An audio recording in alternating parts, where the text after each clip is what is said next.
Good evening, ladies and gentlemen, and welcome to this year's Alconversation.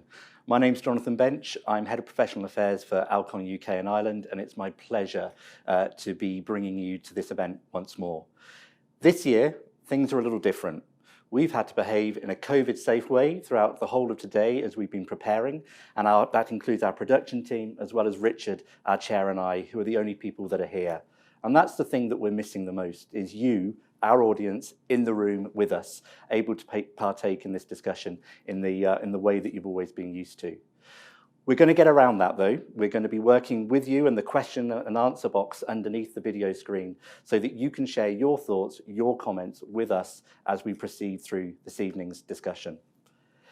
What isn't different this year versus previous years, though, is that we had been able to welcome back representatives from all four of the professional associations we've been proud to work with in this event over the last few years.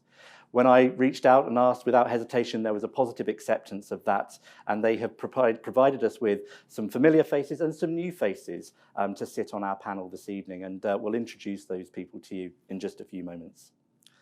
The other thing that has not changed is our chair for this evening, Richard Edwards, who's been with us for all 4 years now. And it's an absolute pleasure to welcome back, and I thank you for joining us once again. And it seems only right and proper that I should hand over to Richard now to take over the event and introduce our panel and our questions. Thank you, Richard. Thank you, Jonathan. Welcome, everybody. For those of you who are familiar, welcome back. For those of you who are new to the Alconversation, you're very welcome, and it's great to have you on board. I was just reflecting on the way here. 1 year ago, when we broadcast this event live for the first time, it was on the eve of a British general election. It was literally the day before the election, when Brexit dominated the news, although it is back this week with a bit of a vengeance, isn't it? But it made me think, there's a saying about a week being a long time in politics. Well, crikey, a year in a pandemic perhaps feels like a lifetime for all of us. So much has changed since we were in this room 12 months ago. It's almost symbolic that the room feels empty, whereas it was full of energy. But that's almost a reflection of the sheer scale of change that has been brought by the events in this year. However, interestingly, I do think that the chaos and the disruption that the pandemic has caused has probably made tonight's event more important than ever. And that's because what is inevitably going to happen after this year is things can never be the same. Things can never go back to being the way they were. Our profession, like many parts of life, is simply going to have to change, and we're going to have to forge a way and work out what our future is going to be. And like Jonathan, I'm absolutely delighted that 4 of the key stakeholder groups who will shape the future of our profession are represented in the debate tonight. I'm so glad that they're able to join us. So in no particular order, I'm going to welcome my panellists this evening. First of all, I'd like to welcome Leslie Longstone. Leslie is Chief Exec of the General Optical Council. Leslie is a lifelong public servant who's worked at the very highest levels of government and latterly worked as a Chief Exec in a number of quite diverse regulatory bodies. She's been Chief Exec of the Independent Police Complaints Commission and also the Crown Prosecution Service. And more recently has joined the GOC. Leslie, it's wonderful to have you here to represent the GOC, and we'll all be fascinated with your views, particularly as somebody who's not from, if like, within the profession, really interested to take your views and counsel this evening. Also joining us this evening on behalf of the college is Daniel Hardiman-McCartney. Dan graduated from Anglia Ruskin University, and before joining the college, he was managing director of an independent practice in Cambridge and a visiting clinician at Anglia University. He's also worked as a senior glaucoma optometrist at Addenbrooke's Hospital and also worked with New Medica across the East Anglia region. He's had an active role in Cambridge LOC, and as well as being clinical advisor to the college, he also undertakes some consultancy role within the private sector of the UK industry. Passionate about profession and committed to supporting all members to ensure patient care is at the heart of their optometry. Daniel, absolutely great to have you with us this evening. I'm also delighted to welcome Dr. Peter Hampson, who's Clinical Director at the Association of Optometrists. At the role of the AOP, Peter has an active role in a number of committees at the AOP. He co-chairs the Information IT Committee. His role involves him being involved in clinical negligence issues, regulation, policy, and providing training and education. He's also been a former expert witness at fitness to practice hearings, so a very brave man, and great to have you with us again this evening, Peter. Thank you. And last but no means least, it's great to welcome back Max Halford. Max is clinical lead at ABDO, Association of British Dispensing Opticians.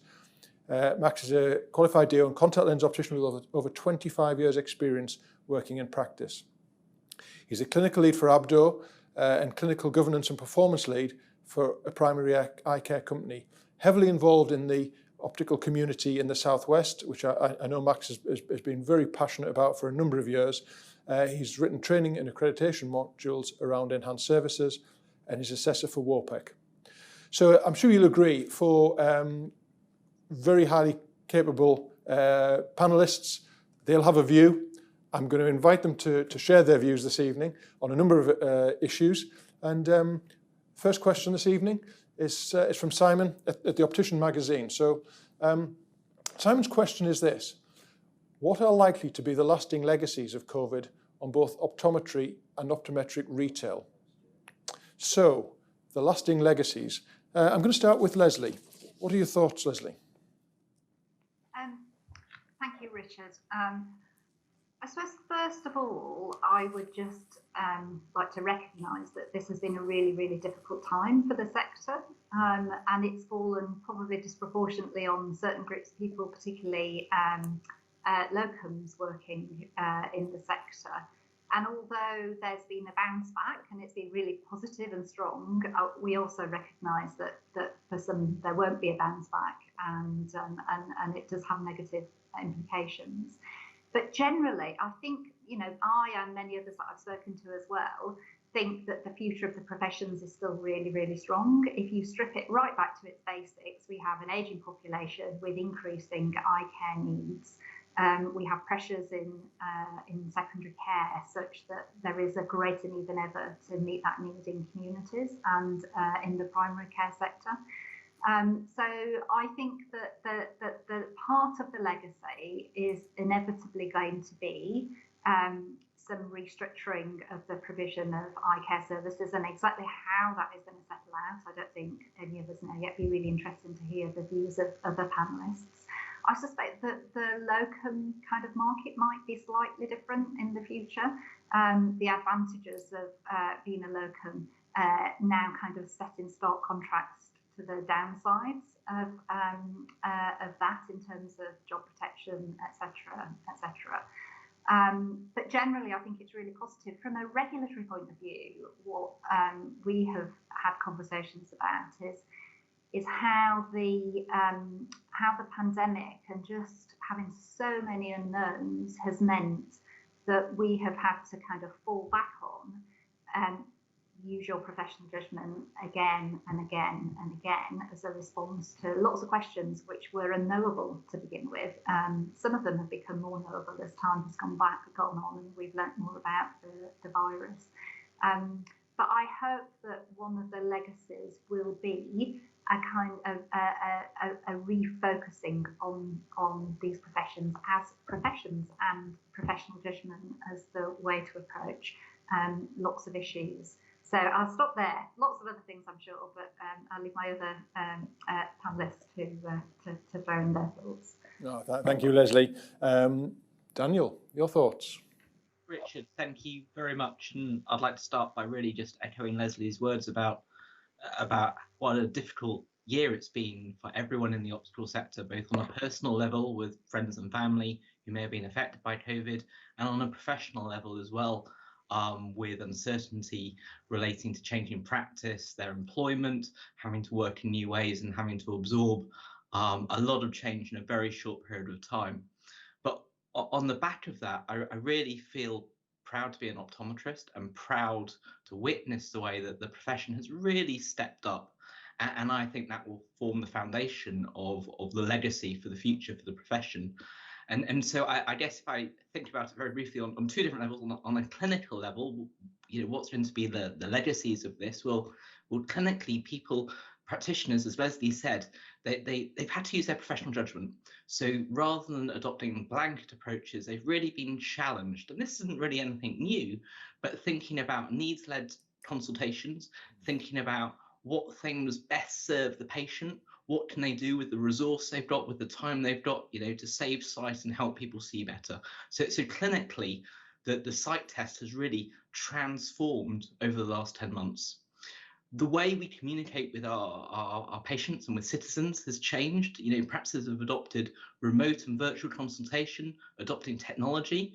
Now, I don't think we should completely migrate to using virtual consultations for everything. That's not possible in optometry, but there are aspects of that we can lock into the future to triage more effectively, to deliver care more conveniently to people. And so that's a real step forward. Final clinical point, infection protection and control, PPE. This was really a completely new area for a lot of optometrists.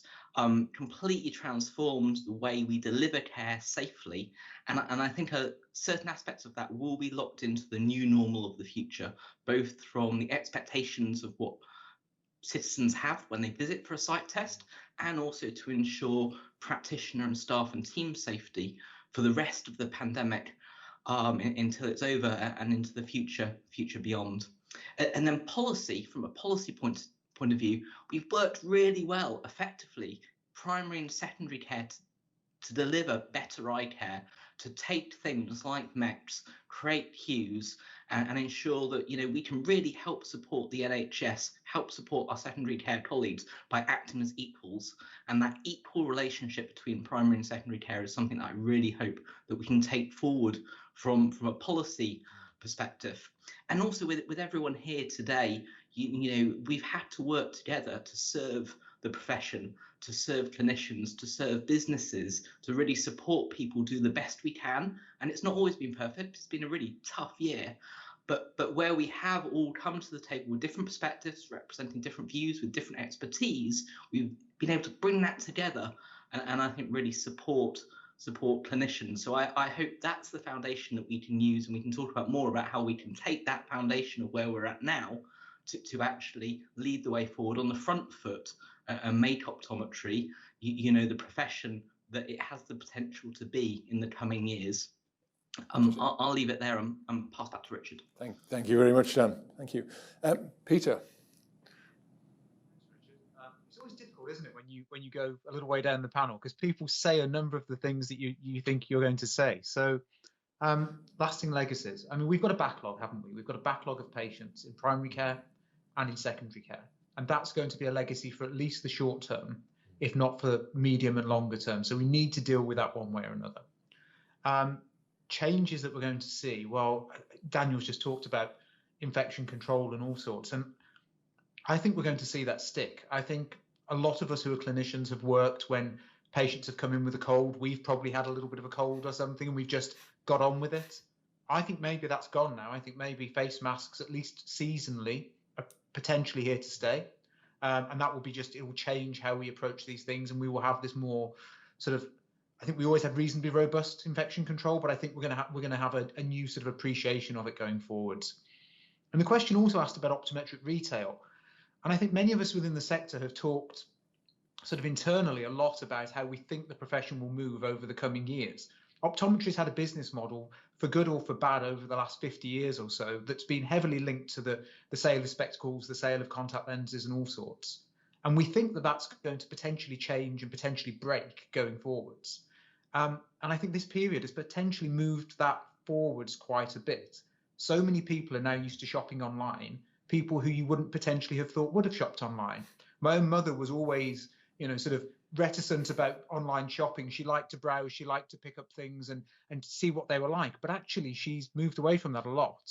And I think we'll see that reflected as well. So the landscape of how optometry does business going forwards will change.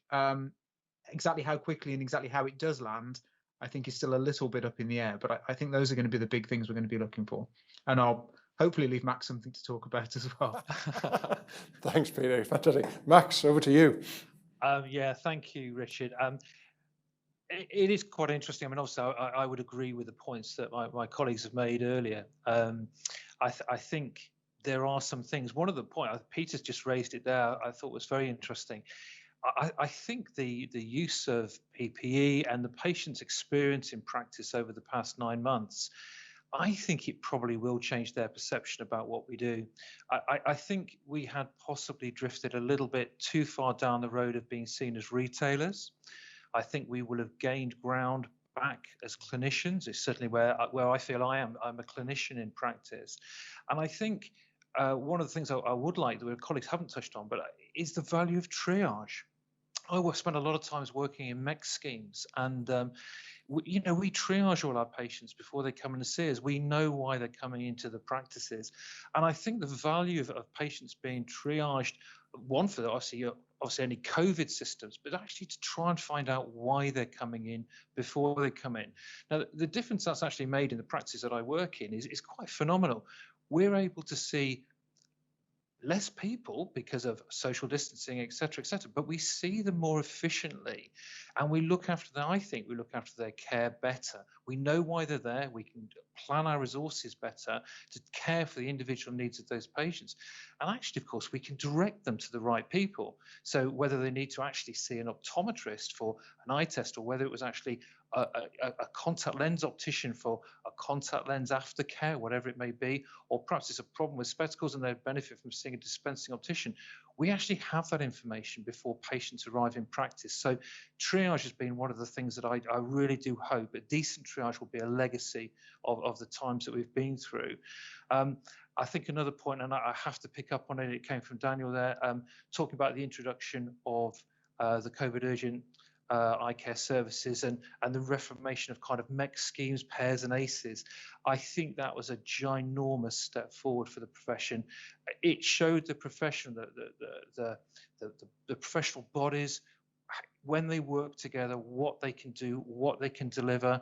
It showed that we've got a phenomenal workforce who stepped up, the optometrists, the contact lens opticians stepping up to deliver cues, working, as Leslie said, within the limits of what they can do, but at the extent of their capabilities and using their clinical judgment. I actually think, from my point of view, in a way, this has been almost an exciting time for what I can do clinically and how I can help my patients, because I can actually think to myself, actually, this is what I want to do to help you. And you know what? I've actually got the support of the General Optical Council behind me. I've got my peers supporting me in those decisions because I'm doing the right thing for the patient. So it's those kind of changes that I think I really do hope will be the legacy of this. It's trying to look for, I guess, looking for the positives, but I certainly wouldn't want to be going back into practice in a year's time and discovering that I'm not in PPE because I still want to be. And the fact that, queues has drifted away. We've got 80% of CCGs have commissioned queues at the moment. We've got that 20% left to go. But once it's there, we've got this kind of national care system for our patients that we've longed for ages, and that hopefully will be one of the legacies. And I'll stop there, Richard, because I'm sure there'll be other points that I've missed. Well, thank you all. It's really interesting. If I would have almost liked to have freeze-framed that moment as you each finished, because one of the things that struck me was, if we'd been asked this question 6 months ago, when we were all in the trenches fighting what seemed like an interminable battle, I get the sense that that could have been a bit of a death spiral of a question of doom and gloom. And actually, what you've all left me with is an incredible sense of uplift about crikey. This has been such a difficult year, but everybody it seems to me, is grabbing onto this kind of brave new world that's starting to emerge from it. And I think that's really great that, and hopefully the viewers at home feel as kind of encouraged and reassured about both the positive view, but also actually, we've touched on a number of things of the collaborative way the profession has worked. And, not everybody always sees that. It's hard work, and it's the heavy lifting that goes on behind the scenes, but you've kind of drawn back the curtain a little bit on that and let us all see it. And I think that is hopefully, being picked up by people at home, that whilst it's been a blooming tough year, and some things, will inevitably change for the worse, overall, there seems to be a consensus about, crikey, that there is a positivity, and the profession is coming out of this probably, hopefully, fingers crossed, in better shape than any of us perhaps dare think. I did think it was interesting when we talked about triage. It reminded me of a point in a CET I delivered recently, where somebody just very naturally flowed into this whole conversation about triaging a contact lens wearer before they came in. And I literally said to the peer group students, right, just stop there and wind back and tell me what you've just said. Imagine if we'd had that conversation 9 months ago, and they went, God, yeah, it's just normal now, isn't it? And that was kind of like a microcosm for me of just how our profession has embraced change and just kind of got on with it, which is fantastic. Which actually, in some ways, leads into the second question. So, Jonathan, have we got some incoming? Yeah, just before you do, so you guys have certainly sparked some thoughts and so there's lots of agreement, and I think the audience might be trying to challenge me in keeping up. So I'll just paraphrase a couple of things that have come through. So the attitude around virtual teleoptometry really positively received. So, that seems to be something that's been liked by a number of people.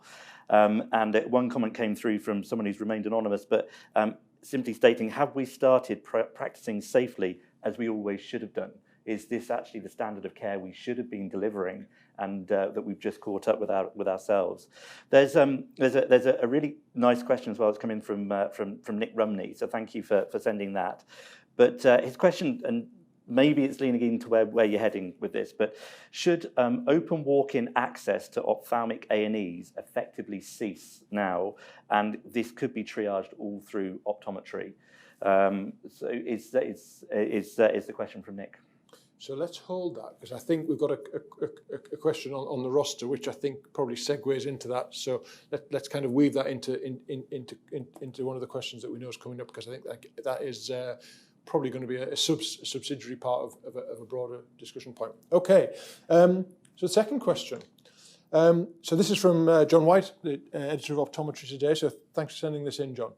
So John's question is, in 2020, practitioners had more professional discretion supplying contact lenses to patients who were overdue a checkup. Does this pave the way for less regulation and more, quote, professional judgment for optometry? So, well, contact lenses. Start with Max. Yeah, thanks, Richard. So I think, first of all, I'll obviously get it in. The data would show that the majority of contact lenses in this country are supplied by CLOs. So, it has had a big impact on the way we work going forward. And I have to say, going back to my previous comments, it's quite empowering to see that the GOC emphasised the importance of optometrists and dispensing opticians using their clinical judgment to kind of manage and to look after and care for our contact lens patients during this pandemic. But, and there's always a little but sneaks in, isn't it? But I just feel that there was a time and a place for a relaxation of the rules going on. And I was in clinic on Monday, and I'm working alongside some colleagues, and I speak to my other colleagues, and I'm in a clinic where pretty busy at the moment, full of contact lens patients wanting to come in. We've got a bit of a backlog to get through as well, where I'm sure loads of practitioners have.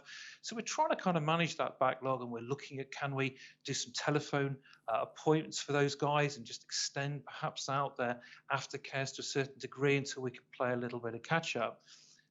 Literally, probably 500 meters down the road, I've got colleagues who are actually saying, well, no, we don't do any of that. We're seeing everyone on a face-to-face basis. It's really important we do that. We've moved on from the telephone triage element. And I know in other parts of the country, we've people who are basically trying to work through their backlogs, particularly just on a face-to-face basis. Now, they've all got merits under certain circumstances, but I do think there comes a point where we have to kind of pull all this together and actually kind of say, well, look, we're back in a position where we could actually start to see the majority of our patients on a face-to-face basis safely in practice. I think what we need to do is start having almost like an exit plan where we move back to the normal rules and regulations and processes about contact lens supply, which as a contact lens optician, I felt have served us very well for a number of years. They look after the patient care well. They look after the safety of patients provided with contact lenses. I mean, one of my colleagues was using the analogy of cars and MOTs. MOTs were were kind of halted during the lockdown period. But as we've come out of it, rightly so, you didn't need to go and have an MOT. But they realised as soon as the lockdown finished it, a safety issue, you went back and you got your car MOT'd. I think we're at the stage now, I get the feeling that we're at the stage where we don't need to relax the contact lens rules further. We need to actually look at the position we find ourselves in. We need to review it. And I think actually my feeling is at the moment that we are in a position where we could start to move back to our more routine ways of working in practice. Not everywhere, we've got tier 3 practices which have to work differently. But I would be concerned if we carried on in the way we are, that we're going to undermine all the hard work that we've done over the years of explaining to patients the importance of coming in for routine eye health checkups. If we keep on with this point of view of we can extend aftercare appointments, we can extend eye tests, and I would hate to go back and undo all the hard work that eye care professionals have done over the years of emphasising that healthcare message. Okay, thanks, Max. Peter, I'm going to come to you next. What are your thoughts on that? I think it's a bit double-edged, isn't it? Because one of the cornerstones of what we do as professionals, one of the things that makes us a professional, is the ability to exercise judgment and to make decisions based upon what's in front of us. If you're just blindly following a set of steps, then why do you need a professional to do it? So I think it's really integral to what we do. However, having said that, I do think it needs a framework in which to work, and in that view, I sort of agree with Max. I think we could look at a different sort of framework and take very much more of a risk-based approach to, when you can extend, when you can't extend. As we all know, that contact lens patients aren't all the same. From the occasional daily wearer who puts a pair in, once a week to go to football or something, to the extended wear patients and all sorts. So they're very, very different. And extending one is not the same as extending the other. So I think we need a framework. I think we need something that says you've got to have a face-to-face at some point.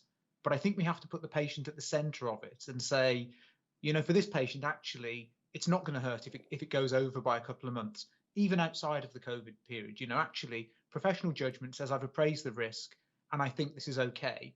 But I do think it needs a hard stop somewhere to say, we've got to the hard stop. It's been long enough. And I think that probably then is as I say, risk-based, dependent upon what type of contact lens patient you've got. So for an extended wear, maybe that's 3 months over is the absolute maximum. But maybe for somebody who wears dailies very occasionally, maybe 6 months over is acceptable. And we could argue about that, I'm sure, or discuss it and come to a point. But I think that's where I think it would be. Peter, on that point, just with your background in terms of doing medical legal stuff, what would you say to the delegates at home, the viewers, about the reassurance about their, you and I do CET sessions where we get derailed by the pervasive paranoia of our colleagues who are terrified of being up in front of the GOC or sued for doing something wrong. And I do think there's a gap between what you would see as the proportionality around that world and, the high street optometrist who thankfully never has to operate in that world. What kind of words of reassurance would you offer people tuning in tonight to just create a sense of proportionality about the risk to their professional livelihood from some of this stuff? So I think that's the key word, isn't it? Risk. So you used it in the question. Risk is the cornerstone of this. If you are acting in a risky way, if you're putting people at risk, then the potential for something to be a complaint to the GOC or the potential for a civil claim to come about escalates greatly. So if you're acting in the best interest, the GOC are very unlikely, and I'm going to put words in Leslie's mouth here a little bit, but I think the profession thinks that the GOC are this sort of great big authoritarian sort of dictator almost, who's going to stamp down on anybody for the slightest little transgression. And that obviously isn't true at all. That isn't what happens. It's a proportional approach to actually, has there been any harm? Has anything happened? And even when things go through to fitness to practice, and we obviously see lots of them at the AOP, there's very few people actually removed from the register for clinical issues. It's incredibly rare. They're not the tiny little mistakes have been made. They're the serious issues normally. And then from a civil perspective, again, there needs to be damage. So there needs to be loss of some form. And a patient, again, wearing contact lenses once a week to play football, and you've extended it by, you've given them an extra month's supply or whatever, the odds of that patient coming to any harm as a result of those actions is actually really quite small. So it's very unlikely to actually progress. I'm not saying somebody won't bring a speculative case, but that's different to actually it progressing to be a serious issue for people. Yeah, thanks, Peter. I think it's really important for people to understand, because I do see that a lot in my own kind of professional life and the work that I do, that gap between the perception of threat to people's professional livelihood versus the reality. Daniel, and we'll let the regulator have the last word on this one. Daniel. Okay, thank you. So I agree with Max and Peter's points, really good points there. I think there's three things to balance here, and we need to balance patient safety. We need to empower clinicians to put patients first, and we need to think about convenience in the contact lens market. And the framework that we operated on for contact lenses was not always patient-centric in the past. It was created at a time, a different world, a pre-internet world, or the internet was just coming in. And my worry is that if we don't have a framework that's fit for the environment, for the commercial world that we work in now, we're not serving the patient's best interests. And if we step back to the start of the pandemic, the easements that the GOC introduced were fantastic, because they meant people could access contact lenses and continue seeing, despite not being able to access face-to-face care for that initial period of time. And that was absolutely right. And it was in the public interest. It actually kept practices open, and it helped clinicians raise the bar and work in this new risk profile where they were having this virtual consultation for a contact lens assessment, and I think created a lot of confidence in what could be done. Now, if we dial back a year ago, if a contact lens patient was a couple of weeks out of date and desperately needed contact lenses to go on holiday, I could not supply them to them, even if they were a really low-risk patient. I couldn't have a telephone conversation. I couldn't serve the patient's best interests.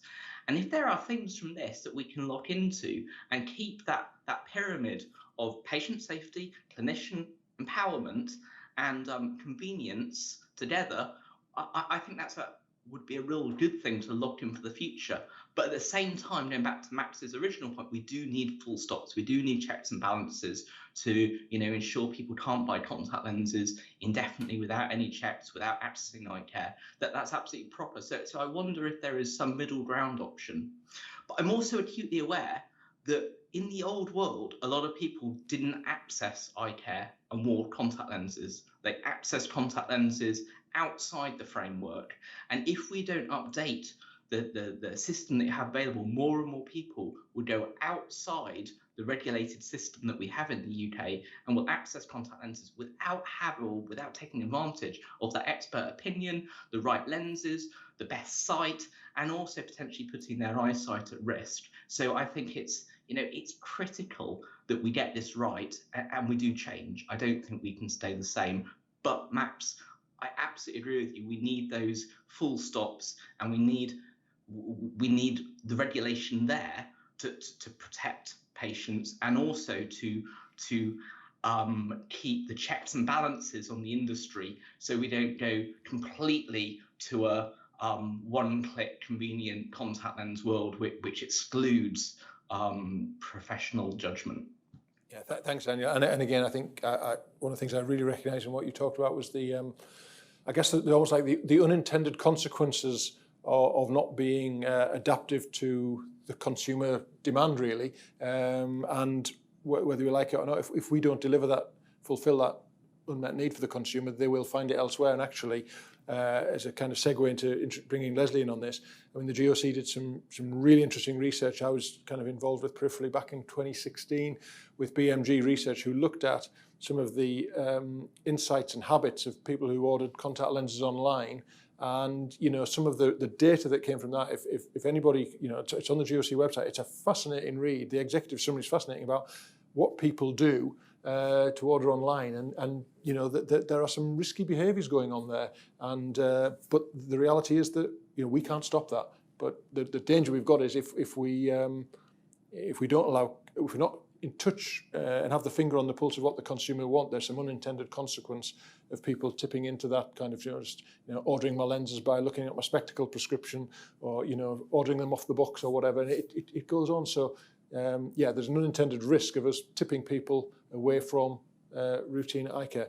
Leslie, you know, the GOC were at the front of driving some of this change back in March. I know how hard the team were working on this.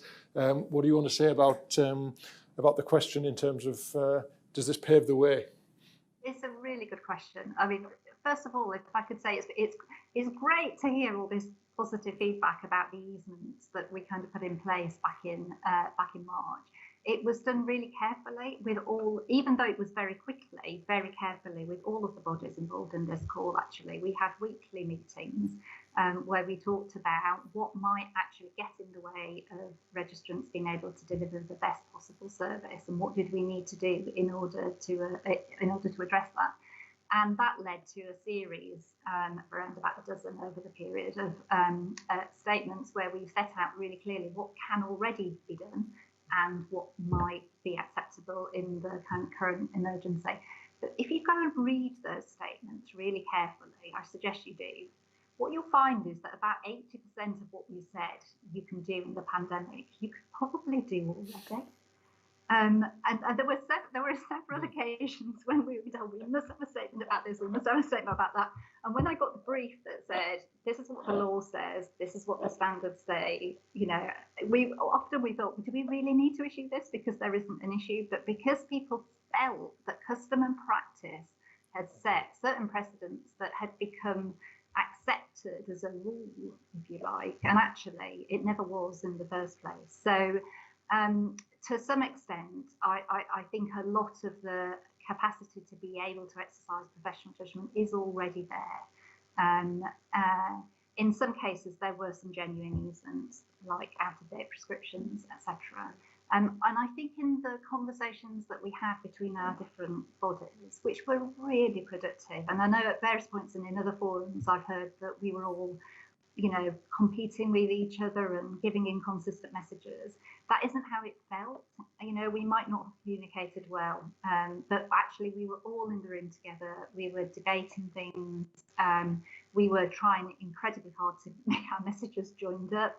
And I think in most part we did that. We made some mistakes as well along the way, but and actually one of the issues that was most contentious in all of this in terms of our statements was the contact lens statement. I think that's the one where I think there are genuine arguments either side, as Daniel has said. You know, Max has set out the case for face-to-face appointments, and absolutely you cannot indefinitely keep extending prescriptions and doing remote consultations. But aftercare has never been required to be face-to-face in all circumstances. That's one of the things that is already permitted. And I think that we are really open because we are not experts in in clinical aspects. We look very much to the college and to the professional bodies more generally. We are open to a conversation about where that framework should be set, how tightly and how loosely. I think in all things, I think we feel that generally the more discretion, the better for professionals, because it is a profession and we want you to be able to exercise your professional judgment. But we are out to consultation at the minute specifically on this question. So all of our statements remain in force at the minute. We have gone out to consultation that closes on the 7th of January. And the question is, were these right? You know, are there any that if this is an extended situation, we have another pandemic, are there things that we need to change? Second question is, how do we link these to the different traffic light system that the college has? So are there particular stages of the pandemic where some of these statements ought to remain in place and others where they ought to be removed, lifted? And then thirdly, are there any of these easements that we introduced that ought to be there permanently? Because if we've learned something that benefits members of the public and customers and indeed the profession in being able to deliver a better service, then we're absolutely up for taking those on board going forwards.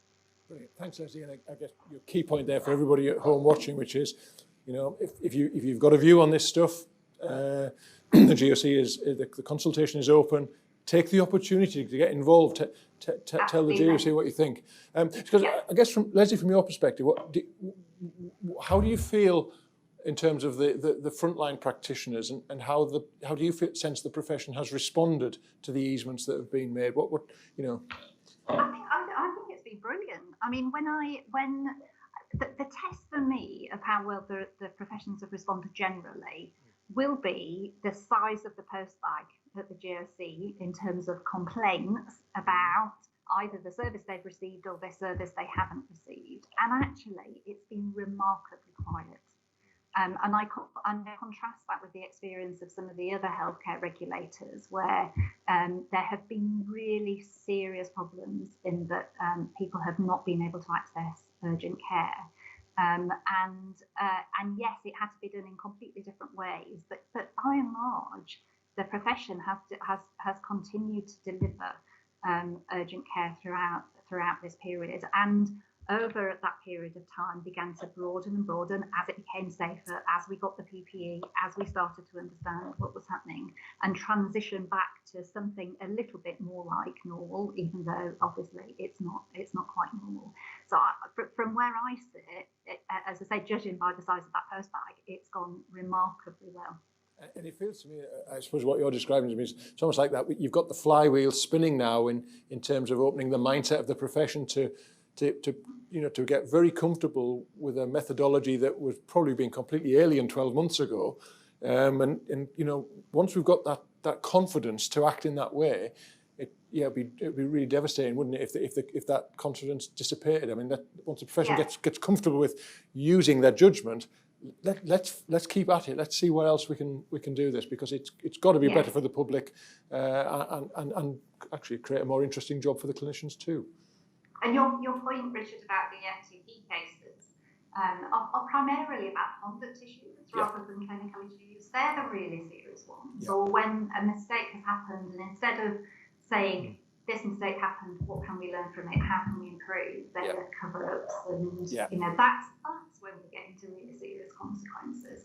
And as a regulator, we want people to be open about what's worked and what hasn't, to learn lessons and to move forward. We are absolutely not there to trip people up for not following the letter of the law, or a technicality. A technicality, exactly, that actually doesn't have any implications for patient safety. Yeah, absolutely, and I echo that again with my OCCS hat on. That I see things where, look, folks, if you make a decision, make sure your record cards are good. Make sure your rationale for making that decision. Write it down, and it's unlikely to it's unlikely to go anywhere if you do that. And as you said, Leslie, it's a bit about insight, and if an error is made, what have we learned from it? And there's no doubt about it that the cases that tend to go all the way through, as you said, are more to do with conduct, where, to use the old adage, when in a hole, stop digging. It's that tends to be where these things propagate. Jonathan. So again, it's some lovely ideas. I think we've got some audience members who are really pleased that actually professional judgment is being brought up, because they were exercising it beforehand and they feel that they're being joined in this. So it's Max, to echo what you were saying, they recognise and calling out it's all about process. It's about having a documented process and a set of rules that you're choosing by. So echoing that and being more courageous around how we offer the right care at the right time, and pulling out what Daniel was saying as well.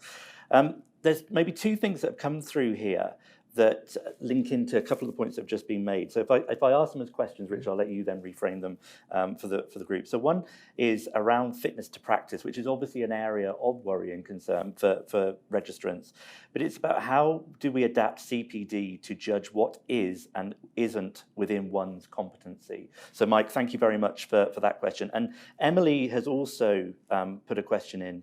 Is the current framework understood by the profession in relation to the verification specifications when a patient chooses to purchase their lenses elsewhere? So I think it's just sort of understanding and what is, what isn't, some of these sort of the contextualizing. Brilliant, thanks, Sean. I'm going to park the FTP thing, because I think we've talked about that, and hopefully people have got the gist that on that one. I'm really interested in the CPD point, because I know obviously Leslie, the team at the GOC are doing some work on CPD. So I'll kind of come into Leslie on that, and then ask other people to join in around Leslie, do you want to set the scene about the work that's going on around CPD? Because I think that may well answer the bulk of that question. Happy to, but I also quite like to talk a little bit about the ESR, because I do think that's important as well. So our Education Strategic Review has been around for a little while now, and we have been talking about the fact that our current education requirements were not fit for the future.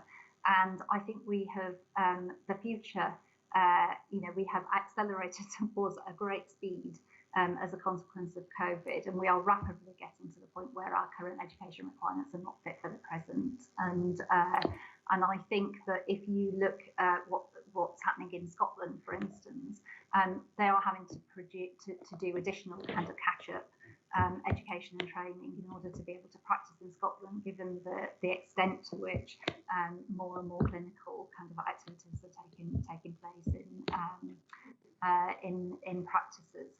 And so we have fundamentally got to review, and very fortunately we are quite a long way along that path now, and I'm very hopeful that in the new year we'll be signing off on some new standards and outcomes for professions. And of course that will be enormously helpful for new recruits to the professions. But we have a large cadre of existing professionals who have, obviously, they learn on the job, they have continuing professional development, CET, etc. The message that we've had back on our CET programme is that it is too much of a kind of a points collecting exercise, and not enough about real genuine reflection on what am I good at, what am I less good at, what's worked well this year in practice, what might I need to develop, what are the new services that might be being commissioned in my area, and what do I need to do to get ahead of the curve and be able to partake in all of that. So what we agreed actually at the last council meeting is that we are going to change at the end of this CET cycle. We're not going to completely throw away the points, because there has to be some measure of the volume of learning, but we're going to be much more flexible about how those points are acquired, both in terms of broader categories so more choice within existing kinds of provision, but also allowing for a proportion of those activities to be on courses that are not accredited by the GRC, and I think that will enable people to participate in much more of that continuing professional development, as opposed to kind of short-term courses as well. And so I think that we see the ESR and CPD development as going in parallel. Once we're clear what the new outcomes and standards are, then we just need to map across and make sure that that you almost compare the gap between what's the baseline for current new entrants to the profession, what will we expect of new entrants to the profession, what's the gap, and how can we make sure that those opportunities, learning and development opportunities, are available. And then of course there is the additional post-registration qualifications that we're independent prescribing, CLOs, etc., that we are doing some more work on as well at the minute. Brilliant. Dan, do you want to add anything from a college perspective on this? Because it feels to me as if almost the two things are like two ladders leaning into one another, the CPD and kind of what the profession do kind of just hold one another up really, and neither is horse nor cart. They have to work together. Richard, that's a really great analogy. I might use that. That's absolutely the case. And throughout the pandemic, where we've been working closely with secondary care, where we've been in regular meetings with our primary care colleagues in dentistry, pharmacy, community nursing, we can see the potential, but there's a big difference. Optometry, the way we do our CPD, is different to the other healthcare professions. The way we think about governance and audit, the way we think about advanced clinician or advanced clinical practice is different. And actually, where there's this huge opportunity and where we can step up and we have the skills and we can do some really great things, there's some work to be done as well in terms of we need to align the way we do things. And CPD is one of those things, and we need to take a much more holistic approach to CPD and much greater responsibility on personal development. It can't be just a points based system in the future. That's not suitable for really true development or really learning new skills or incorporating other things like clinical leadership, research, and these other kind of broader pillars of advanced clinical practice. And they're the things that we need. They're the language we need. They're the currency we need in order to commission more services beyond queues, talking about glaucoma, talking about more advanced care in practice. So I completely agree with Leslie. I'm really glad that we're taking these steps in the right direction. But at the same time, I'd really reach out to everyone listening to this to say, we've seen the opportunity, we've tasted what it can be like to offer more clinical care in practice. But we will need to do some work to get there, and that's CPD, that's clinical governance, that's audit, that's clinical leadership, and that's talking the same language that commissioners understand to ensure that they have the trust and faith in our profession to deliver more care in a primary care setting. Brilliant, thanks, Dan. Okay, anything else, Jonathan? Can we go on to the third question, or is there anything else you want to? I think just to call out, Richard, that people are loving your analogies. As I think we've all those of us who've known you for a few years will recognise there are many more to come, probably this evening, hold on, folks. as well. I think I haven't had a football one yet, have I? Yeah, quite early on. I think maybe before we went live. But I think Peter had a point to come in on that. Thanks, Dan. Yeah. So I don't particularly disagree with anything Dan or Leslie have said. The only thing I think it would be remiss not to say is we already have a very highly skilled, very highly trained workforce. It's completely appropriate that we look at what we need going forwards. And it's completely appropriate that we look at where higher qualifications and all sorts fit into that. But I fear sometimes that we undersell the level of skill and the level of training and what the profession can already do. And I don't want us to do that, because I think we let that be a barrier sometimes to taking on some of the things that we should already be doing, because we say, well, we've got to do this. Actually, no, we haven't. Anybody who's been to university probably in the last, gosh, I'll get in trouble now for putting a year on it, 25 years, somebody who's been 26 years ago will be very mad with me now. But just, pretty much anybody in the last contemporary era of Volk, retinal photography, moving into OCT and all sorts now, they've all learnt a lot. And a lot of those practitioners that didn't have upskilled anyway. They've added skills to their core skills, regardless of whether they were taught them or not. So I don't want us to undersell the skills of the profession whilst talking about what we should be doing going forwards. Thanks, Richard. I was just going to add, I love your ladder analogy, Richard. I have to say that's absolutely brilliant.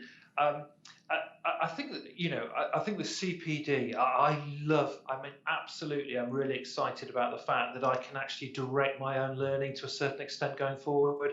There's certain elements of the profession that I'm really interested in, and that would probably fall outside my traditional learning kind of platforms. And I do find that is one very exciting thing to look forward to. So that part of the ladder, I'd be scampering up that at quite a great rate of knots. The other side of the ladder, I'm not quite sure what that ladder looks like, the other side of it that's supporting it. But I know that everyone's working together really hard to try and make that, those two things come together. But certainly from the CPD point of view, I think everyone should welcome that and embrace the opportunities that is going to give us. I think from a dispensing optician and contact lens optician, there's a whole set of new skills and new accreditations out there that we can look at, and I think it's a very exciting time for us. Yeah, absolutely. I think what fascinated me was a point that Jonathan made about the audience, who said, this is great because it feels like the rest of the profession are kind of we're all starting to operate in the way we have been doing for some time, and I think the big opportunity with that is how the profession is then perceived, not just by the public, but by policymakers in UK health.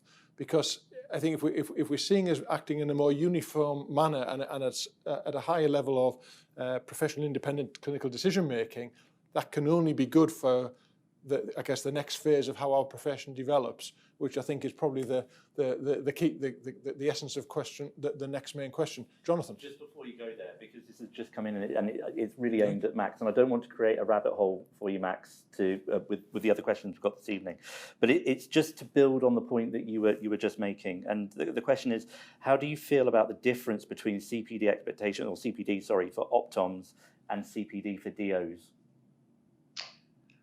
I think, I suppose my point on that, and I'm being very careful not to fall down a big hole here.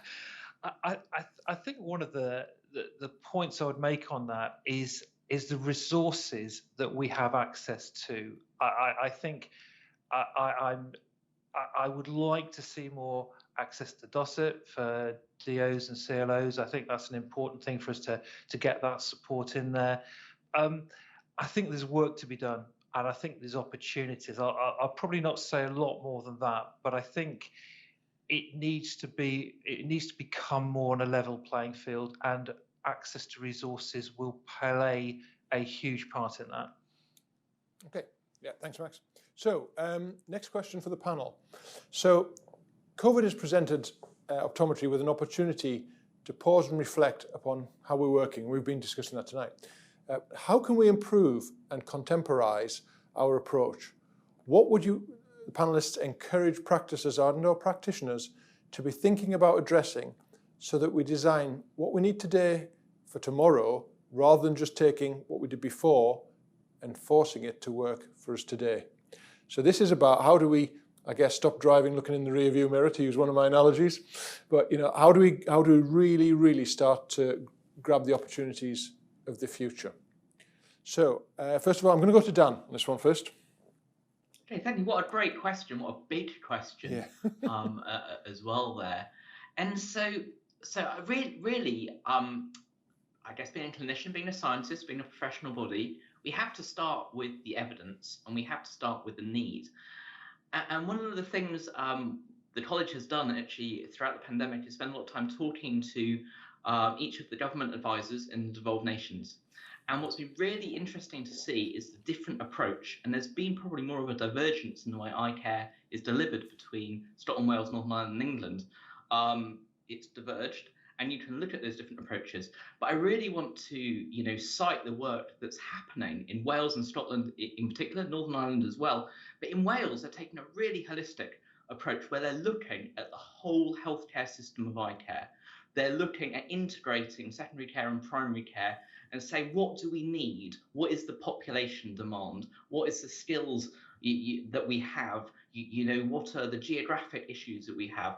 And this wonderful amount of bottom-up analysis to say, what do we need going forward to build it into the healthcare system? And so to start to answer the question, I think we really need to think not as individual players in this big market, but we need to think in a health systems and a policy perspective to take things forward, and also to make really big, not small incremental step change, but really big change to deliver eye care in the most effective way possible. So in Wales, they're taking this really exciting approach where they're reviewing everything, and they're going to publish that, I think, quite soon, and go to the government to say, can we fund this differently? Because, whatever we do, optometrists, specialist opticians, CLOs, for a long time, we've subsidized everything we've done through the retail aspect of the business, and that's not sustainable going forwards. So we need the healthcare systems to fund eye care appropriately that we're going to deliver. And that's why, as part of the college's 5-year plan, we're looking at, do we need to review the basic sight tests? So we're going to do that. What does it look like? What does the workforce need look like from an evidence point of view? What workforce do we need tomorrow, and how can that fit into the health systems that we have? And also to look at each devolved nation and say, are there things that's really fantastic that's happening in Scotland, Wales, and Northern Ireland that we can bring into England? So we can, I hate to say this, but pick England up from where it is and make it more aligned with some of the really exciting things that are happening in the whole of the UK. In England, with the other people here, we're working on the eye care restoration transformation plan. So we're working with GERF, with the Royal College of Ophthalmologists, to, as Peter mentioned earlier, we have this massive backlog of people who need eye care from this last year, and that's before we can even start transforming and changing things. And it could take a very long time to work through that backlog. I was in a clinic on Saturday, and it was a glaucoma clinic, and every patient had been referred from 2019. They'd been waiting a year for the care, and some of those people should have started glaucoma treatment at least 10 months ago. And that's the enormity of the challenge that we have going forward. So we need to think about health systems. I'll leave it there and let other people come in. Fantastic, thanks, Dan. Peter, natural segue into you from that one, yeah. Yeah, thank you. It's a heck of a question, isn't it? It really is. I think we've started well on some of the things that we could be doing going forward. So I think we've got to more of a sort of problem-orientated exam already, and I think that's a big step, rather than just going through this blanket sort of testing of, okay, we've got a patient in, they're in this box, this is what we're going to do. Getting rid of that, I think that's one of the things we've started doing and that we need to do going forwards, because I don't think it's helpful for certain people. And I think when I think about sort of doing, take family history of glaucoma, I guess, as an example, we would get divided opinions on, okay, if there's a family history, do you have to do visual fields on that patient? And I think my view, and I think probably Dan's view as well, would be that it's a risk-based approach. Again, you know, is it clinically indicated? Because at the end of it, what do you do with the test? You do a visual field test, they miss a single point. Well, if you ignore it, why did you bother doing the test? And if you repeat it, you've then got to, you know, fit that into the repeat. If there's no clinical indication, why did you do it? So I think problem orientated is the first thing. And then I think working between practitioners more, which Q's sort of starts us along the path of quite well, where we talk about upskilling and adding IP and things, and that's great. But actually, is there enough work for all of the people to do IP?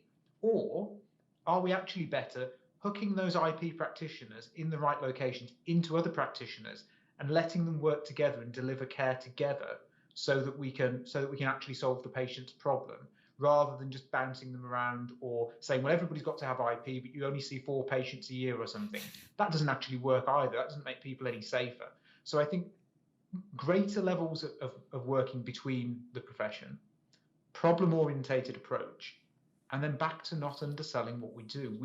We can already do so much. So yes, looking forwards is great, but we need to embrace what's already out there and what we can do. Because until we do that, I don't know that we're ever going to take the position that we really should be in eye care.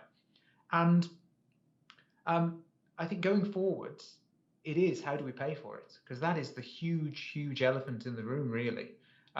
Dan says it's been subsidized. You know, eye care has been subsidized for as long as any of us can remember. And how do we solve that? How do we move the business model so that you can provide clinical care without having to sell spectacles? Is it possible? What do we have to put in place to make it work? That sounds like a question rather than an answer in some parts. So I'm going to hand over to somebody else to hopefully finish that off for me. Okay, Max. Max, I'll bring you in on that. Yes, yeah, I would agree with the points that Peter and Daniel have made there. I mean, we have got, I mean, everybody knows there is a huge crisis in secondary care. And I kind of like to think as DOs, CLOs, optometrists, you know, we are there, we can help that, and we are the solution to a big part of the problem that they have. We've got the National Outpatient Transformation Plan, the restoration project that Daniel referred to. And, you know, I think we need to look at that as a huge opportunity. Not everyone has to get involved in it. You know, nobody should feel that they have to change their business model to get involved in these kind of things. But I'm really passionate about upskilling. I'm really passionate about looking what will make the difference to help my patients that are stuck in those waiting lists, waiting to get into secondary care. Is there other things that we can do as dispensing opticians and CLOs within primary care? Can we do more diagnostic work? Can we do more MECs, Qs, get involved in some of the glaucoma triaging? I think OCT is underrated. Its usage in primary care, if it was funded properly, would be a huge opportunity for primary care to get involved in, and would make a bit of a dent in some of the Qs in ophthalmology anyway. I think the big opportunity is going to be around promoting everyone who works in practice. Now that is everyone from the optometrist, the dispensing opticians, the contact lens opticians, the optical assistants. I think we've really got to start focusing now as working as part of the phrase multidisciplinary team has been bandied around for years. I genuinely think working in practice now, where you're seeing the staff on the reception areas, dealing with the COVID triages and passing those over to phone calls being made by registrants to look after patients. The whole pathway of care and practice has changed, and it has involved everybody upskilling. What I'd like to see is that, I don't know if I like the word formalised, but I want it recognised that these guys are doing these different things. And I'd like to see a pathway like the college exams that Daniel's College of Optometrists run, that WOPEC run. I think it's access to that kind of upskilling opportunities for the whole practice team, I think, is the point I'd want to make. And that then leads into what we can do to support our colleagues in secondary care. I think it's everybody moving up to kind of work as a cohesive unit to help. And I think that's going to be the big opportunity over the next few years. Leslie.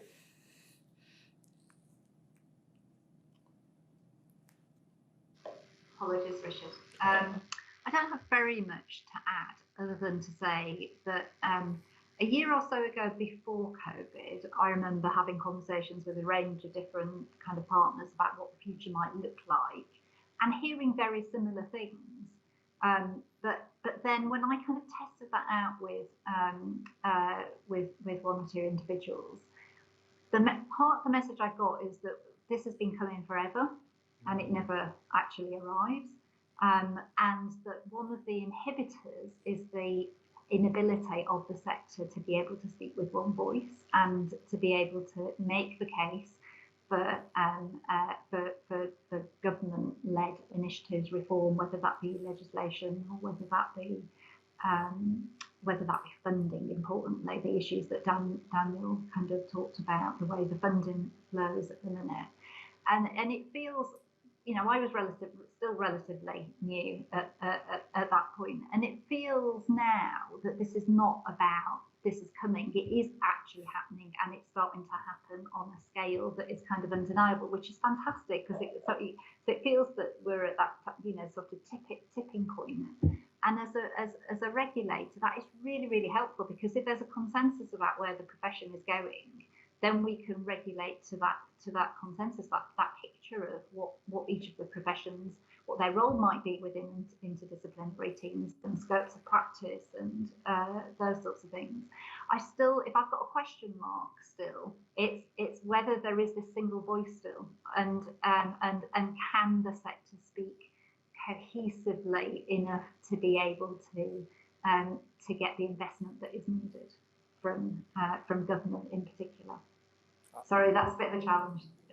No, in some ways, I think the point you make, Leslie, is actually the crux of the issue. I think it's actually really great to get that kind of perspective of you coming into the sector, and this has been coming forever, and that's true, and yet it's never arrived. But just never let a good crisis go to waste. If anything's going to focus the mind of commissioners, I feel like, I don't know about anyone else, isn't this our time? Because Dan, your story about Saturday's glaucoma clinic, I don't know about anybody else watching this, but instantly, people of my age, I think of, that could be mum or dad, and that's just terrifying that people are waiting so long to start treatment for glaucoma. So I think there's a short-term issue around backlog that's happened this year, but there's a little bit of me thinks I'm not sure we'll ever get caught up, because that's only an overlay on a longer-term problem that doesn't seem to be grasped, and this is way beyond just optometry, which is we've got an aging population. We know 80% of eye conditions occur in the over 65 age group. That demographic will grow by 30% in the next generation, yada, yada, yada. The demand for eye health is kind of doing that. And actually what nobody really talks about is if you talk to the Royal College of Ophthalmologists, they've got a real workforce model problem and a bit of a recruitment crisis coming. So the historical workforce that looks after that increasing demand is kind of going the other way. So there's this blooming big gap that feels like an open goal for our profession to grab. And it's really interesting in terms, we talk about the money. I wonder, does the NHS have to provide new money to fund optometry to do this stuff, or is it about redirecting money to us? Because, there's whatever you say about, it's 140 million quid a year 140 billion pounds a year gets spent in the NHS.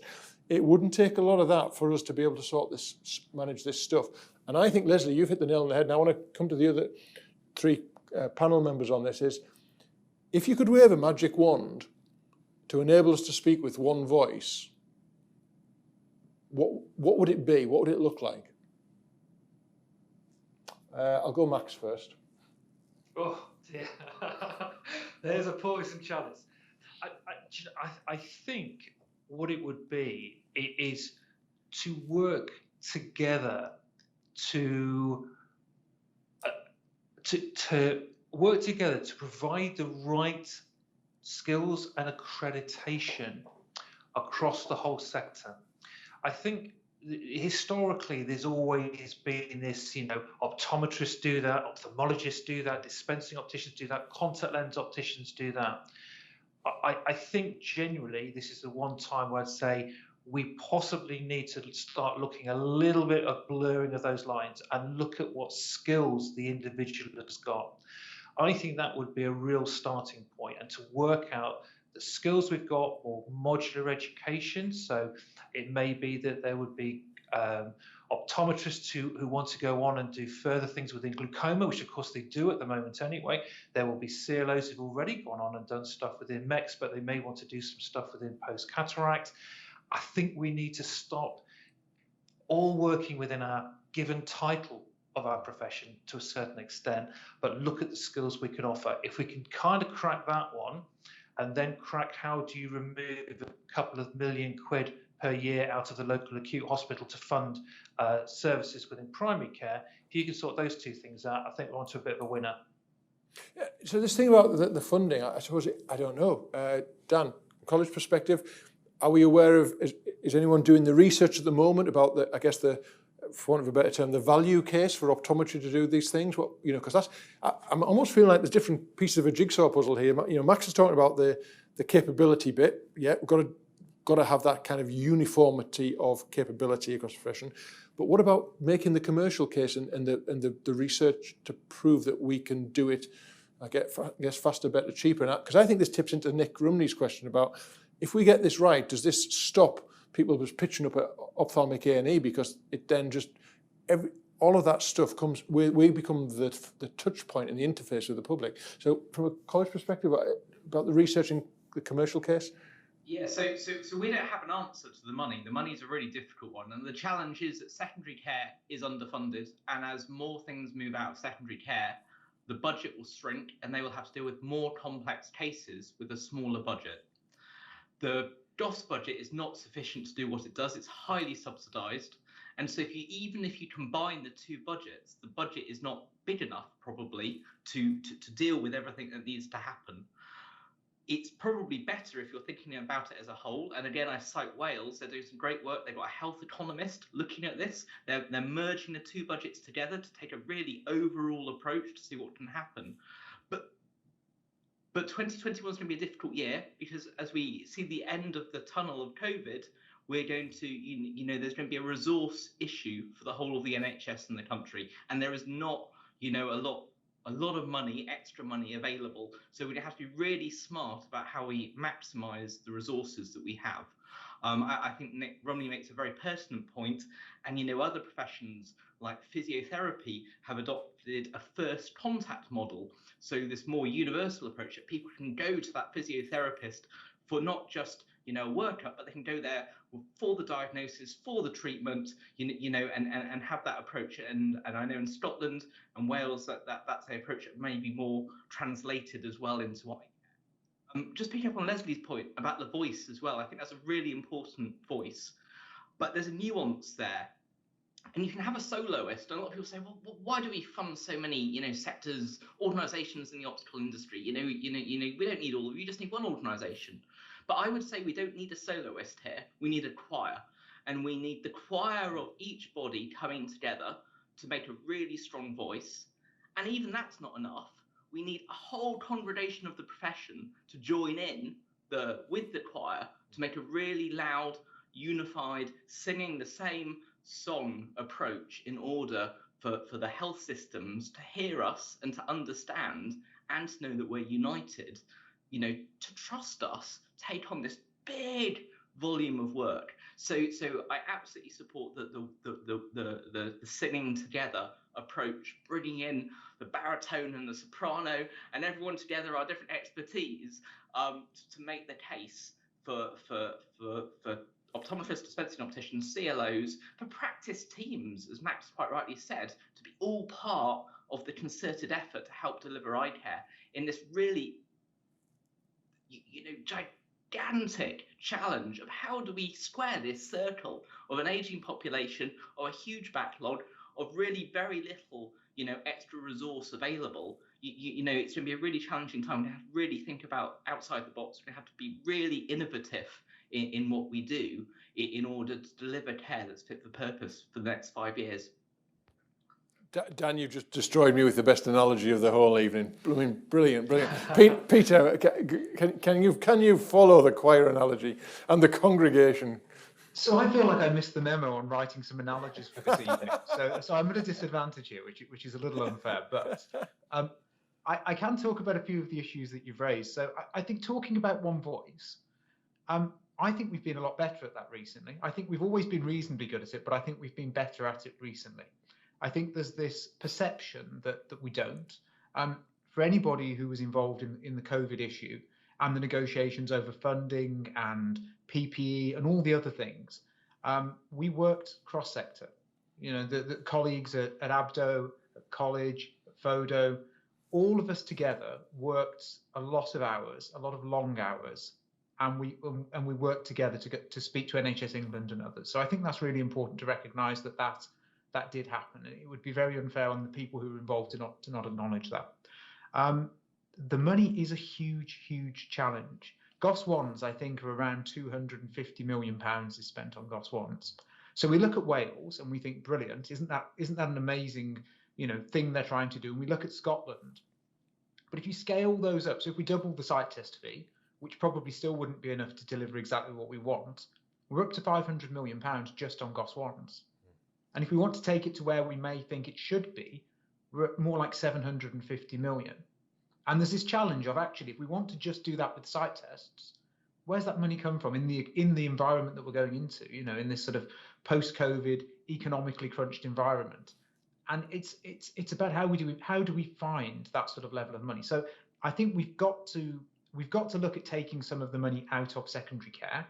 That brings its own challenges, as Dan has said, though, because we think we're the only ones with a cross-subsidy. But if we're fair to our secondary care colleagues, they have a cross-subsidy issue. It's different to ours, but they use simple cataract work and simple.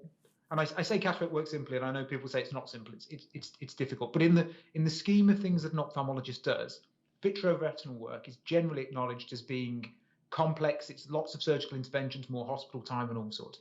Cataract work is relatively simple in that scale. We're very keen to take some of that work out, some of the routine glaucoma follow-ups as well. But that leaves them with a burden on that sort of complex care that they can't cross-subsidise anymore. So I think the big thing to do is we've got to have a conversation that includes ophthalmology, acknowledge the cross-subsidy challenges that they've got, and find a way to work together so we don't actually just rob Peter to pay Paul, so that we can, we do better, but actually we impact upon healthcare and eye care in this particular sort of context negatively. Jonathan, I think the internet may be hot. Yeah, they're definitely trying to keep me up. I'm trying to listen to it at the same time. So just to acknowledge, Dan, you're definitely winning analogy of the night. So you're ahead there. Just some of these are out of sync with where we are now. So apologies, but I just want to bring some of those thoughts in. So one comment was around the GOS is dead. And not fit, which I think is being echoed in some of the comments that we have here. Bringing from one of the earlier points being discussed, there's somebody raised the issue, and it's about systems. We're not integrated, so therefore we can't do what we're being asked to do, or what we'd like to be able to do. Recognising the funding challenge, and the price of COVID will be high across the board, and really is the future for a private one for most independent practices? Is that the way to actually bring care? And maybe to square this circle, which has been put forward by Mike, with businesses naturally wanting to maximise profits and clinicians wanting to upskill to better serve the public, does this not create a challenge in that unified voice? So dissension in the choir, to keep that analogy going. And there's a really interesting point there, because for me, I remember years ago delivering a CET about the classic kind of ambiguous borderline cataract referral. What was fascinating in this session after session around that, very few practitioners proactively would have a discussion with the patient in the chair about the option of going down a private route. And you know, Daniel, when you told me the story about Saturday's glaucoma clinic, it would be fascinating, wouldn't it, to those people who've not been able to access the treatment for 10 months, if the culture in this country could flip to say to people, you know, if you want to access treatment for this condition quicker, there is a route and it's going to cost X. You know, are we approaching a point, because, you know, as you say, the post-COVID financial reckoning ain't going to be pretty. Again, you know, could that crisis be the catalyst to opening up a more grown-up debate about people choosing to pay for more care? Because that may have to be the way we all rethink how the entire health system works in this country. You know, have we almost become, dare I say, too indoctrinated within an NHS that really can no longer do everything for anybody ever again, and therefore do we have to start by having a very grown-up conversation about what it can do, and therefore what some people may have to pay for themselves? Daniel, what was your? I mean, just kind of, you know, on Saturday, what were your thoughts about? You know, did it cross your mind to think, if this was my mum or my dad, I'd have blooming well paid the money to get them treated 10 months ago? I think that's a really interesting topic, and I think we could have a whole hour and a half panel discussion on that. It's really complex. There's lots of nuances. Of course, over the last 10 months, private healthcare has shut down alongside NHS healthcare pretty much. So I'm not sure the private sector would have, or did, or could have offered a model for the pandemic. As far as I'm aware, private cataract operations in Spirley, Boopley, provisions went on hold for a significant proportion of the early pandemic. Glaucoma consultants weren't seeing routine patients. They were doing similar triages to what they're doing in the NHS sector. So for the challenge we faced for the last 10 months, I don't think the private sector held the answer. I think the broader picture in the UK is very complex, the NHS and the private sector. And the movement, you know, just as an observer, has been that most private sector providers look to the NHS as a customer, not to the consumer as a customer.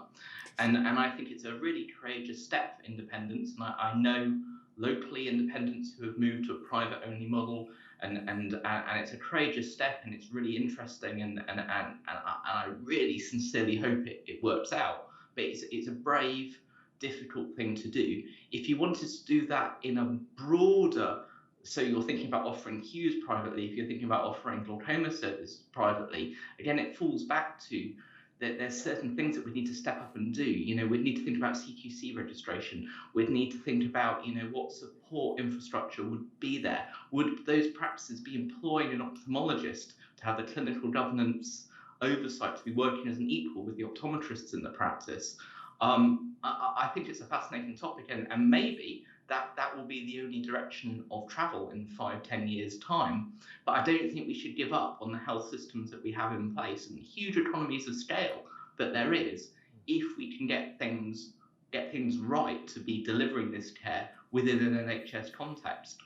It's economies of scale are everything, and the private hospitals haven't really succeeded over the previous 15-20 years in cracking the private market in the UK like we thought they were going to in the 90s. Okay, Leslie, I suppose there's another thing that strikes me with this whole discussion about the one voice, and it's always a very kind of challenging arena for a regulator. How do you see the GOC's role in, you know, being involved or not being involved in this in this narrative with policymakers about what this profession can offer? We are not a representative body. I think it's really important that people understand that as a regulator, and therefore I don't think that we would ever seek to represent the profession in those conversations. but there are often regulatory angles to the issues that need to be unpicked, and wherever we can be helpful in those conversations, we always would be. I do want to pick up on what Peter said about we shouldn't underestimate the degree of collaboration there has been, and it has been absolutely fantastic, and I do really appreciate the people on this call are among them. There's people who did work incredibly long hours, and as I said right at the beginning, you know, we're talking together the whole time to try and make sure that the messages were all aligned. I suppose what I would reflect is that it took a pandemic and an emergency for that to really happen and to gel, and it's been a fantastic experience. Wouldn't it be great if that could carry on when we're out of the emergency and actually become a way of working going forward? I think that would be great, whether it's a single voice or whether it's the choir. As long as the message is the same, I think that's the key thing. But I think I've lost a single voice. And you know, I keep coming back to the work that we do around education and entry to the profession. In order to be able to set education requirements, you need to know what the profession is going to be required to do. We don't have a workforce plan for this profession. There is no workforce model at the minute. I think I might have heard Daniel say that the college were working on one. Is that right? You're actually working on a workforce model. It's part of our 5-year plan, so we're taking that learning. Yeah. That'd be absolutely brilliant. And again, you know, we have some data. We would be more than happy as a regulator to share the data that we have and to think about what we might do to amplify it. But at the minute, if I say I know how many optometrists and dispensing opticians we have, I've got no idea. There's no model anywhere that tells me how many I'm going to need over the next 5 years, or how the balance might shift. Or even if, as Max said, you want to get away from the kind of the titles into the skills, that model doesn't exist at the minute. And therefore, setting standards in that vacuum for an education system whereby you make a change to affect, you know, 6-10 is incredibly difficult. So anything we can do to maintain the more coherent and collaborative approach over this past 9 months would be brilliant. And I'm going to end it there, because I think that is absolutely, for me, the key point is, and I love the point, Leslie, that you made, which is it is a shame that it took a pandemic to get that level of integrated and united approach. But actually, if that's one of the outcomes of the pandemic, then let's take that as one of the positives, because crikey, we've all suffered enough in the last 12 months to we'll take our positives where we can find them. And I personally, listening to you all this evening, do feel heartened about actually that increased collaborative and that there's a recognition we need a unified voice, and it feels like there's a direction of travel to get that. And I guess I hope I speak on behalf of people at home that just encourage the policymakers and the professional bodies to just keep pushing down that channel. And actually, there was a reference, wasn't it, to the Royal College of Ophthalmologists? You know, it is bigger than just the voices in this room. We just need to have a united view of what the country needs from an eye health service, and then work out how we most effectively and efficiently deliver that. Okay, so back to you at home. You've heard from the policymakers, you've heard their thoughts, but interestingly, you know, whether you're in the choir or the congregation, you've got a role as well. We all have a role. And I'm going to leave you with a couple of bits of food for thought, really. I remember once being told some years ago that in life there are 3 types of people. There are people who make things happen, there are people who watch things happen, and there are people who say, what happened? And I think as we go into the next year, we're all going to have to personally decide which of those 3 categories we want to be in. And I'm going to leave you this evening with the thoughts of Charles Darwin and some of the work from his Origin of Species about how we come through change. I think it's a powerful quote, and it's a great way to end what I personally think it's been a fantastic discussion. I want to really thank the panel. I could listen to you all night, guys. I felt really guilty cutting it off. Brilliant discussion, great contribution. I'm so grateful to you. And everyone at home, have a wonderful festive period. I wish you all a happy, healthy and prosperous 2021. And thank you to Alcon and Jonathan for hosting tonight's event.